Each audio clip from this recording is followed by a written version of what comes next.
আসসালামু আলাইকুম। আচ্ছা, আমি বলে আসি সম্পূর্ণ নতুন ডিজাইনের আমার এক কাস্টমারের পছন্দের ডিজাইন এই তিন দরজার আলমারি শুরু থেকে দেখাই।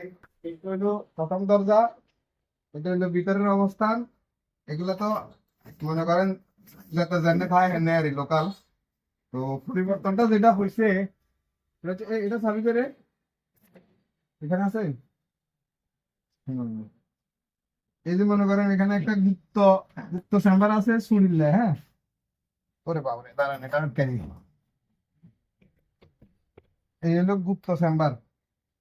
এখানে আবার চুড়ি, শাড়ি, কি বলে কসমেটিক্স, আবার মনে করেন যা যেমনি রাখতেন চান আর কি সুন্দর মতো রাখতে পারবেন এগুলো এটা। আর আমার কাস্টমারের পছন্দের ডিজাইন যেটা সেটা হলো এই তৃতীয় নম্বর দরজা। এটাতে অর্ধেক করে দিছে, ট্রান্সপারেন্ট গ্লাস হবে, এখানে ভিতরে জামা কাপড় কোট টাই যা থাকবে এটা বাইরে থেকে দেখা যাবে। আর এখানে আরেকটা দিচ্ছি গ্লাস ডোরের। আর এটা হচ্ছে ড্রয়ার। তো যদি কারো পছন্দ হয় এটা অর্ডারটি বানাইছে ফাঁকা 22,000 দি, দাম মাত্র 38,000 টাকা, ফাঁকা 22,000। আর ভিডিও চাই আইসেন করলে আরো একটু ডিসকাউন্ট করা যাবে, কোনো সমস্যা নেই।